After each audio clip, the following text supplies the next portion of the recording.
how's it going everyone? Crusader Shorts back again for a new video, and as you may have seen recently, I've been non-stop posting a lot of content. Now, mainly this content has been Bully Scholarship gameplay videos, and also I have some Star Wars The Force Unleashed gameplay videos to post up as well. Now, I'm posting these, for those of you who didn't know, on Mondays, Wednesdays, and Fridays, so they are scheduled uploads. I upload them in batch and schedule them for these days, so if you do like that content, then obviously subscribe, but also they're the days that you can check back on the channel to catch the content that you like. So, okay, less of that because that's not the point of the video. The point of this video is to give you a review of Captain America Civil War. Now, as you guys may have known, or may know, that I have started doing lore videos on Marvel and soon to be DC characters on my channel, as well as Star Wars, which I have done for quite a while, and I thought I'd do a review of a film that I've seen recently, which is obviously Captain America Civil War. Now, I was actually quite wise about this, because I actually forgot to watch The Winter Soldier, which it kind of sounds a bit ridiculous, doesn't it? But I was supposed to watch The Winter Soldier a few months ago, and, you know, I didn't get around to watching it, and I just remembered, because I was on Netflix the other day, which is usually where I watch all, you know, my TV shows and my series, documentaries, stuff like that when I have spare time, and I thought, I haven't been on Netflix for a few days, let's go on Netflix and see what to watch. And there was Winter Soldier, behold, on my list, which had been there for quite a while, and I thought, have I actually seen this? So I started watching the first 5 minutes of it and realised, no, I haven't actually seen The Winter Soldier. After all this time, I haven't seen it. And that was the same with Age of Ultron a few weeks ago, or a couple of months ago. I watched Age of Ultron because I'd forgot to watch that as well, because I hadn't had a chance to see it in the theatres or the cinemas, because, you know, people were busy, and also, you know, I had a lot of work at the time. So I got around to watching Winter Soldier about 3 days ago, and then obviously I saw that on Netflix. The day after, I went to see Captain America Civil War. Now, this was timed like the best that it could have been. Like, I timed this quite well, unknowingly, because I saw Winter Soldier on Netflix, and I thought, let's go see Civil War. So the plot lines obviously tied into each other, and I went in knowing what the story was from Winter Soldier perfectly, because I'd watched it the night before. So the story continued, and that was great. So I thought I'd give my opinions on Civil War as a film. So this is mainly to people who want to watch it. Now, I've spent 2 minutes rambling about the purpose of the video, and the reason I'm making it, and me watching the other films, so let's get straight into it. So, Civil War, I'm a sort of Marvel fan, a DC fan, you know, comic book film fan. I've read some comic books, but I'm not really a comic book reader, because I never really had access to them, although I did read some, you know, originally in the library when I was younger. But I'm a big fan of the films and the cartoons, and reading up about the lore and stuff online, which I didn't have access to by any other means before. So, I'm going to say that if you're a massive superhero fan, then you're going to enjoy this film. I'm not going to compare it to Batman vs Superman, because although there was bad opinions of that film, I still enjoyed it in its own right. So I'm going to, you know, refrain from comparing it to that, or making a comparison to that film. So, one thing one of my friends said before I watched this film was, you know, it's like an Avengers film. Why is it called Captain America Civil War? What's the point of it being, you know, a Captain America film rather than an Avengers film? And you know, from seeing the trailers and the teaser trailers, initially I believed the same thing. Like, we see all the Avengers here, and it's a Captain America film. So what's the point of this? Well, first of all, it doesn't have Hulk and Thor in the film. I'm pretty sure it doesn't, like, to a high degree, but correct me if I'm wrong. It doesn't have Thor and Hulk in it. So, you know, you haven't got the complete Avengers lineup from the get-go. And it does actually primarily focus on Captain America, and also the Winter Soldier, aka Bucky. So yeah, it does mainly focus on those two characters, mainly Captain America. So it tells the story from his standpoint, whilst at the same time showing really good screen time for the other characters. So they've done really good in that regard. I think the Russo brothers, I believe they're called, who directed the film, they did Winter Soldier as well. I think they've done an amazing job at directing this film. It was really good. So, you know, I'm going to try not to spoil it too much, but if you haven't seen the film, I urge you to go watch it, because first of all, it's great, so you should go watch it. And in case I do mention any spoilers from the film, I'd recommend not watching any further than this, so you have been warned. If not, then continue to watch. So, I thought the film was really good. There was a lot of good action sequences in it.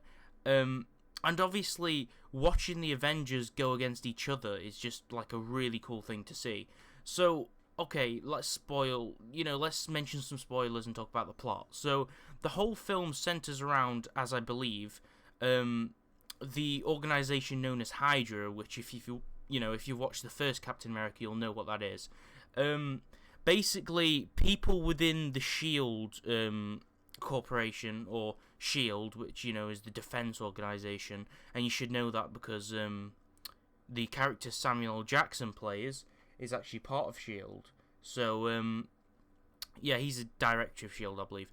But Shield's like a massive defense sort of corporation, and they work with the Avengers. So basically, the start of the film says, the Avengers have unlimited power. They've not been, they don't have any guidelines. They haven't been enforced. Like they've ran rampant to do what they want. And a lot of people, didn't agree with this. So they were saying that, you're going to be under the government control now. And this mainly sparks a lot of controversy in the film. So basically, we have Captain America, who, he realizes that the Winter Soldier in the previous film, was his friend Bucky, from, the first film. You'll know who Bucky is, etc. And, yeah, he gets turned into the Winter Soldier, partially due to Hydra, which I'm going to explain, who Hydra is, basically, and, what the point is in the film in a little bit. So Captain America wants to defend Bucky because Bucky sort of remembers who Captain America is, or he remembers who Steve Rogers is, his friend. So they're on the same side, and after they've had a small fight, they're like, this doesn't have to end this way, because there's I think they're called the Strike Team, which is like the sort of SWAT team sort of thing that Shield has, and they're gonna arrest Bucky, or try and kill him. I'm guessing they're trying to eliminate him as a threat. So Captain America sides with him, and he fights his own sort of people, or so he thinks. He fights the Strike Team, part of S.H.I.E.L.D., to defend Bucky. And this causes all the controversy, and then, he gets in trouble and sort of stuff.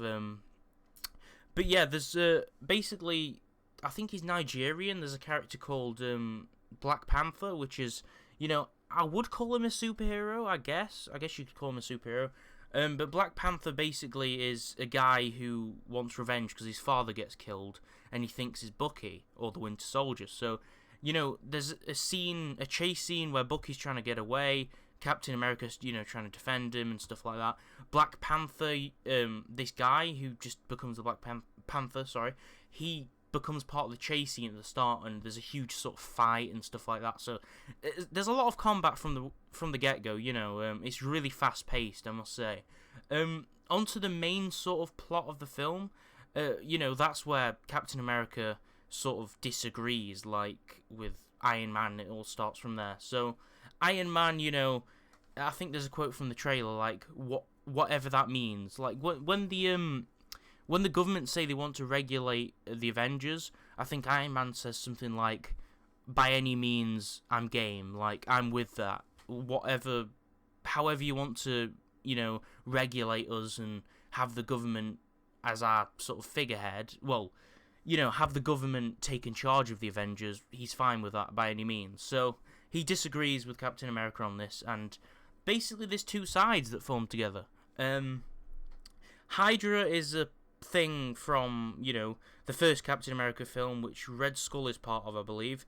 I'm not sure. I think it's like a sort of Nazi organization. That's what I believe it is. Correct me if I'm wrong. And yeah, the Red Skull's part of it, and Hydra hasn't been destroyed. Like, Captain America thought he destroyed Hydra, so-called being labelled as dead for a reason. Hydra was taken down, he was fulfilled with that sort of regard. But Hydra is being kept alive, and it's been growing inside S.H.I.E.L.D. Without people knowing about it. And one of the directors of S.H.I.E.L.D., who actually orders a hit on Nick Fury, Nick Fury's Samuel L. Jackson's character, for those who didn't know, he's actually part of Hydra, and there's a lot of people part of Hydra, and Hydra's been growing, so that's the main threat. But basically, the main part, or the main reason it's called Civil War, is because both sides are pitted against each other because of the threat. So Captain America's against Iron Man. So on Captain America's side, we have the Scarlet Witch, we have Captain America, we have the Winter Soldier, we have Ant-Man, and we have Falcon, and I think that's about it. Oh no, we have Black Widow as well. I don't think I've left anyone out, but I'm not sure. On Iron Man's side, we have Iron Man, we have War Machine, we have Spider-Man, and we have... Oh, who else do we have? We have a lot of people on his side. I can't remember the other few. But yeah, it's a very big matchup, and the fight's very action-packed. So I recommend watching the film. It's got a really strong plot line. It totally ties in with Winter Soldier. So if you're a new fan to films like this, I'd recommend watching The Winter Soldier first before watching the new film. So that concludes my review. This has been about 10 or 11 minutes, and I want to kind of keep it short because I have been rambling on a bit, but I hope it describes my experience, a basic plot line of the story for those who, wanted to know, and, I warned you of spoilers anyway, because I didn't want to spoil it for those who, didn't want spoilers. But yeah, I hope this has summed it up. I'd recommend going to watch it, and if you want more reviews or videos like this, or if you're interested in lore videos, then feel free to like the video, subscribe to the channel, of course, and share the video with a friend, who might be interested in the film and might not know whether they want to see it or not, because this video might be helpful to them as well. So, thanks for watching, and subscribe to be informed of future videos next time.